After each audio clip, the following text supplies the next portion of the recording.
Right, Mbugeli. Well, the NSFAS faces significant sustainability challenges due to South Africa's economic constraints, including the high youth unemployment, which is around 60% in Mbugeli, and of course the unemployed graduates, which reduce potential economic returns on investment. We are going to kumbule na Azaria now in Mbugeli apukaindo bangaba. Constrained public finances, which limit government funding for higher education, are also a contributing factor. The expanding demand for NSFAS assistance due to rising educational costs and increasing student numbers is also a big issue namhlanje. Sinqubo ke siqondile Mbukeli into kubana sibuze into bangaba, is NSFAS in a stable condition? Is the fund fully prepared for 2025 academic year? And umbuzo wena Azaria ababukela bazibuza wona kukuba, what immediate steps ought to be taken to address these challenges? The brightest star in the galaxy. Welcome to Expressions. I'm not running solo, I'm with Azaria. Hello Azaria.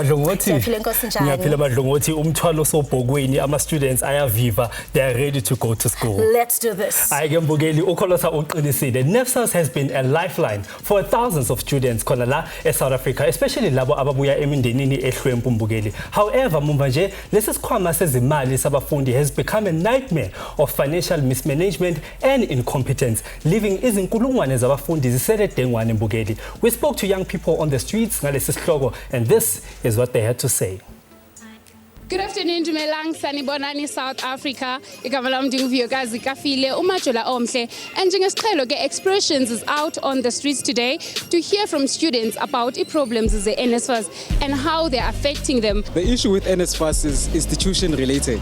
So you have institutions with different prices, and NSFAS has a cap on those prices. For instance, NSFAS will have a cap for accommodation and student tuitions. And you come to a university like Wits that charges 100,000, of which NSFAS cannot continue. My application has been on awaiting evaluation since last year. I have to register. They say I can't, and I believe NSFAS must do better by implementing that there must be an NSFAS office in every institution, because when you call, you wait for 1 hour. I'm an NSFAS student for the past 3 years now, and there's problems like academic exclusion, there's financial exclusion because of NSFAS failing to pay fees. For returning students, we have too much problems when we have to re-register, because the NSFAS amount we end up paying owing the institutions. In NSFAS alone creating the eligibility criteria, it means that they're trying to divide academically deserving students. I mean, how can you say that an academic deserving student has to face the burden of financial exclusion? I'm not really sure on the eligibility of NSFAS, so I can't comment on that, but I do know that it's delaying process. Like, it might as well be quick with it so people can appeal if an appeal is needed, because I do see my friends struggle with having acceptance letters or the time upon which they can apply for certain things. What is most important, because education is a basic need for South Africans. So it's very important to see umntana makapasa from matric. I mean, some requirements with NSFAS that students should be funded. It's our rights as students. Interesting comments coming on the ground from young people. And to further discuss and sort of find challenges and solutions on this matter, NSFAS, we are joined in studio by Nhlonipho Nxumalo, who is the NEC member of South African Union of Students. And also alongside her, we have the Portfolio Committee on Higher Education and Training Chairperson, Mr. Tebogo Letsie. Hello and welcome to Expressions. Thank you so much for joining us on such an important discussion. Thank you for having us.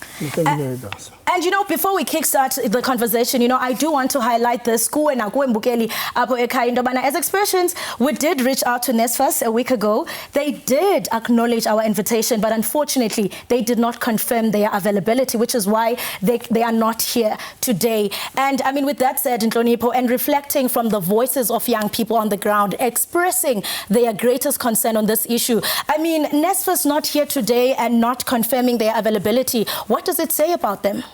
I think it just simply says that they are afraid to come to the public and take accountability, because I think we all agree, even the students that were talking before the show started, they do say that NSFAS has been incompetent. So I think they are afraid to come to the public platform and take accountability in terms of their incompetence. So we're just saying NSFAS is purely incompetent and it needs to be capacitated so that it can serve the interest of the students. Tebogo, do you agree? Well, NSFAS has had a number of years where things were really bad. And that is why a previous minister, Dr. Bladen Zimande, would have put the scheme under administration in April last year. And I was a member of the portfolio committee in the previous term. And I have the pleasure to chair this time. Having looked at NSFAS where it was and where it is now, I think there's great improvement. I'm very disappointed that they did not come because I think they've moved an inch, they've moved a mile. We could have come here to tell you this is where we were, this is where we are, and you know. Normally, around this time, you'll get NSFAS will not have funded anybody, but now, immediately when they closed, already more than 600,000 SASA beneficiaries would have been funded, which is a great stride, which is something that we want to see moving forward. Yeah, and considering the impediments that NSFAS has had over the years, I mean, looking at the issue of incorrect funding, allocations, poor communication, I mean, one of the young persons on the street, mentioned that, they are awaiting applications and it's going on forever. I mean, from you, Nhlonipho, I mean, you're on the ground with young people. From your consultation view with these young voices, what are the pressing concerns that are facing young people regarding this issue? Okay, firstly, the issue that we obviously have matriculants that did get admission to university. However, because now they have to register and some universities require registration, those students, because they are still on waiting for availability, for eligibility assessment, those students can't register because they need the approval on the NSFAS portal to say that you are funded. And therefore, those students will fall off because now the spaces, it's on a first come, first serve basis. And if the student can't register because they can't get that 9K, then the students fall off. And therefore, that means that the poor and the working class are unable to access the doors of higher learning because they are poor, they can't afford these things, and that is purely an incompetence of NSFAS. However, I do agree with Mr. Litsie that NSFAS has made great strides and there is some bit of progress. However, I will speak because as we're speaking on the issues that we hear. We see these faces every day. Yeah, and speaking on that, I mean, we also see students, who are failing to repay NSFAS. First year they were given, allowance, and then third year when they need to graduate, they are loaning. It's really a struggle. So now they have to deal with the financial constraint of having to repay back, which leads to a devastating consequence. You find some that they are even not able to graduate. I mean, from your end, I mean, what sort of interventions or solutions do you have for such cases? Firstly, I'm a victim of that, where I couldn't get my degree because I did not fully pay the institution and I was a beneficiary of NSFAS. So obviously these students are unable to go back and participate in the economy because their academic qualifications are withheld. Right? We have proposed several solutions to the Department of Higher Education. We have said that they must also bring in the private sector because the private sector is the biggest beneficiary of the students because they employ these students. So we're saying they must bring in the private sector so that either they introduce an education tax so that we alleviate the issue of having students.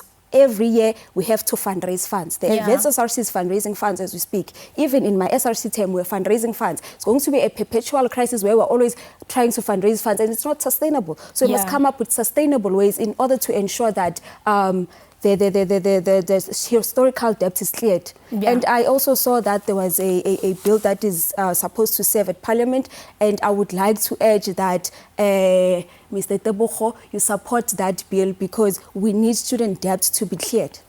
Mr. Tebogo, what do you have to say about that? And looking at the board that was placed under administration earlier in 2024 because of failure to fix problems and corruption, I mean, do you see NSFAS this year actually being stabilized, or are we still going to look at another disaster that is yet to manifest?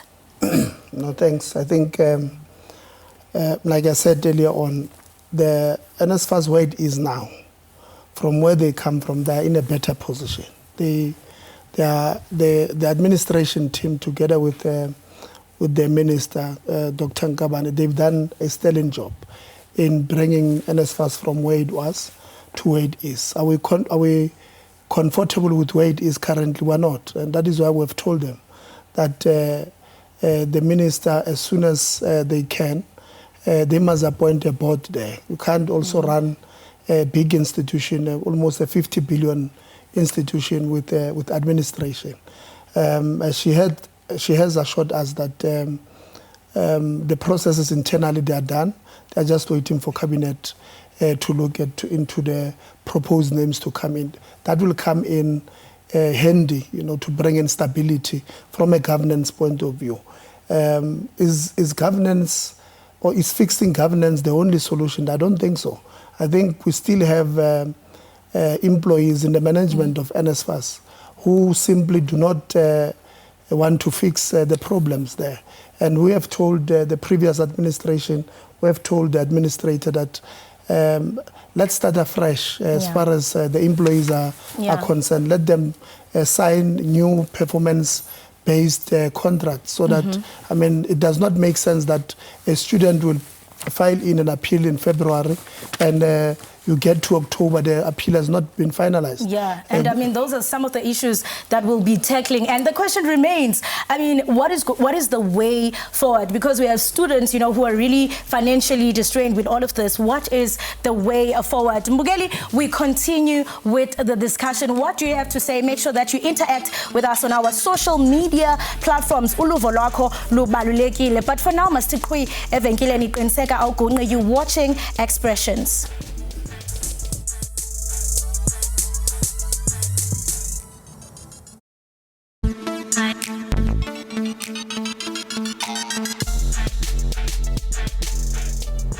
Siphinde sikwamukele mbukeli osabukele Expressions khona la kunqa phambili SABC 1 Mzansi for sure. Sekuyinsakavukela umchilo wesidwaba ukuthi njalo uma qala unyaka sibone abafundi betoyiza ngenxa ye-NSFAS.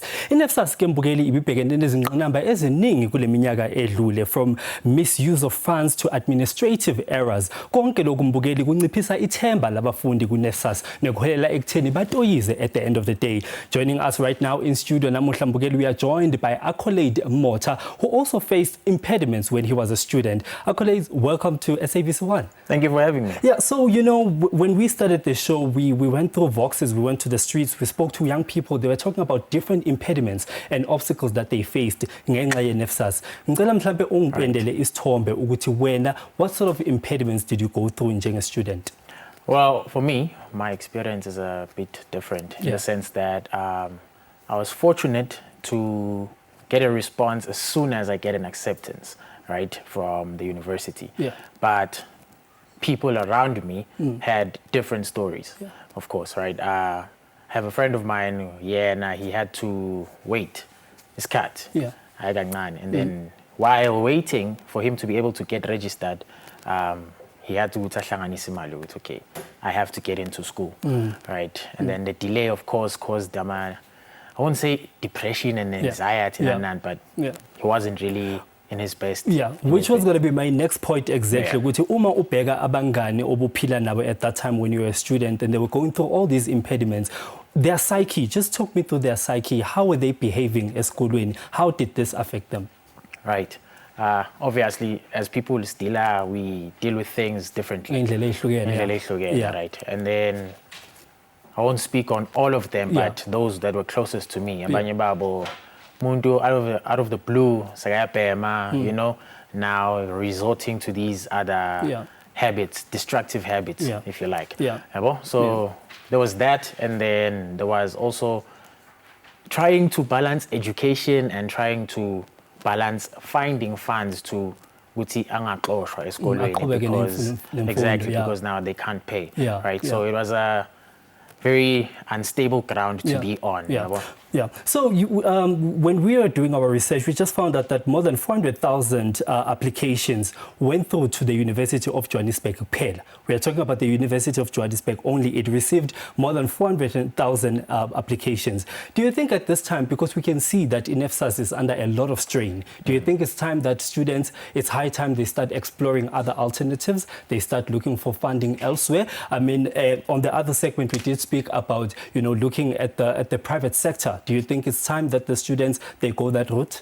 Definitely. I mean, it's always been that way. But I think because NSFAS is a government initiative, right? People have resorted to opting to apply to NSFAS for the funding alone and not really look into other sources of funding. But I think it's one thing to consider if someone is really looking into furthering their educational career. So NSFAS, yes, great. It's a government investment initiative, but also looking at private sectors because there's an abundance of funding from that perspective as well. You studied behavioral sciences, right, at the University of Northwest. Now, when you were a student, did you at some point feel like the NSFAS funding was aligned to supporting students that have more potential to being hired out there? Because there are students that are studying arts and drama out there, and they feel left out. They feel like the funding scheme is, putting abantu that are studying sciences phambili than other career courses. Do you believe that? In the sense of how the economy is moving right now, I think there is more an incline towards funding career opportunities that are in demand in the economy right now. That is true because there are people who have those experiences of feeling excluded because of pursuing careers that are, I would say, are not much into the sciences. As you would say. It happens, but all in all, I think together with the previous point we just spoke on, looking into alternative careers. And sometimes you can still practice the arts passionately and still be an amazing doctor. I think certain things require one to be very open-minded in their optimism, right? You can be great in the arts, but you can also you're very great at science. And you're good at engineering as well. Exactly, Right. Thank you so much, Accolade, for joining us. Ake Mbukeli, ngabe wena uthini umbono wakho ngesihloko sethu namhlanje lapha ku-Expressions? Ukhumbula ukuthi siyatholakala ku-social media. While you go on social media, thina sisathi qhu ey'tolo ungayindawo. This is Expressions right here on SABC 1.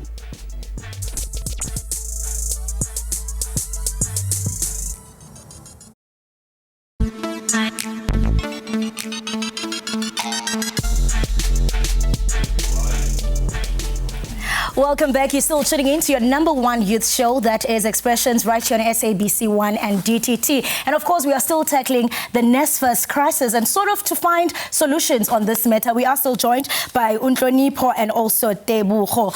Welcome back again. We are wrapping the discussion, and I mean, what is the way forward? Where to from here? I mean, as a student, as from the student union, you had a chance to sit with the Department of Higher Learning to sort of come with solutions to this never-ending crisis. And you did mention that you also propose that the private sector sort of steps in so that there are collaborative efforts.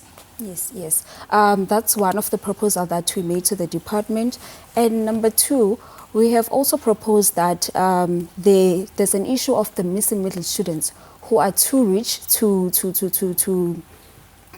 be under the NSFAS, but too poor to afford their education, to pay their education. So we propose that, I mean, ever since NSFAS was declared a bursary, it has been sitting on the cap of 350K income. So we have been saying that it must be increased to 600K. And in the meantime, if the government can't, obviously, in the meantime, is financial constraint, let it increase it to 450 and gradually increase it because the cost of living is increasing, everything is increasing, the fees are increasing, and therefore they must increase it also with the fees that are increasing, with everything that is increasing around the country. And we're saying that part of the things that the current administration of NSFAS and Department of Higher Education has managed to fully implement is the proposal that we made to them to say that if a student is a missing middle student, then and they applied for NSFAS, give them an option to take the NSFAS as a loan. and then they can be able to pay it back. And it's something that has fully been concluded, and the students that were funded last year, they are in the process of signing the contracts, and then they're going to be paid for. Their fees are going to be paid for last year. And it's going to be a continuous process, which is a long-term solution. Yeah, and I mean, over 10,000 students were actually defunded in year 2022 due to this issue. I mean, Tebogo, what are your views? I mean, what do you think, can really happen to sort of eradicate this? And how can we, sort of measure the success of the outcome? It's the internal controls at NSFAS. These students who were defunded did not fund themselves. And this is a point we made to NSFAS, that you, on your own, told these students that you are funding them. And around in the middle of the year, you are telling them you are defunding them because you funded them incorrectly. Many of them, I don't know how many of them would have passed, because that could have really had a significant impact on their psyche at the time. What they could have done at the time, they could have simply converted them into the loan scheme that we had raised about 3.8 billion for it. And they did not use any of it, which is part of the missing middle. When we spoke with the NSFAS, they are telling us that the 3.8 billion is still there. And we said they must find ways of making sure that these students who were funded or defunded along the way, their fees are paid. And we have them being able to register again, because many of them now owe universities and they won't be able to go. And how effective are the public awareness campaigns? One of the students on the Voxes, mentioned that if maybe we can have the office, NSFAS, eskolweni, maybe that can create, a good relationship between NSFAS and students? Look, that's one thing we've been advocating for as SAUS, and there are conversations that are going to say, at least let's have NSFAS offices provincially, and it's a conversation that is really taking place, and it's kind of being implemented. That's all we have time for. Thank you so much for joining us. Azaria, it's a wrap. Sethembe ukuthi ingqinamba zizoncipha kulonyaka. Mbukeli asikushiyi wedwa, uDash is